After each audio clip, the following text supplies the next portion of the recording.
Hi, I'm Todd Beddick. I'm the head of the accessory and performance portfolio for Mopar. Here to go through some accessories that we have for Mopar for the all-new Jeep Wrangler.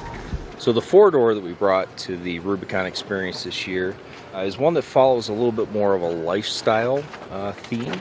So we do still give it some additional capability with a 2-inch lift kit and also what we call our gear wheels, which between the combination of the two allow for a 35-inch tire.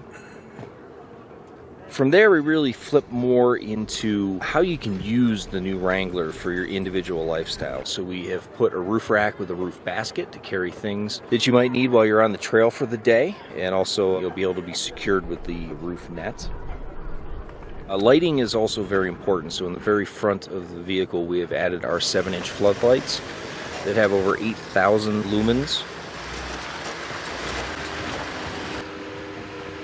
And to help yourself or anybody else that might happen to have gotten into some trouble, we did mount our worn Rubicon winch to the front.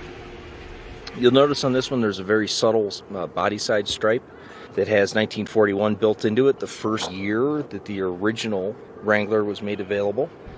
And then one of our very cool new features, which is a tailgate table. So this mounts to the back of the tailgate, and you can flip it down, and there, right, whether you're at the soccer game or whether you're out on the trails, has a place for a couple of drink cups, and you can have your lunch there with your friends or family on the trail.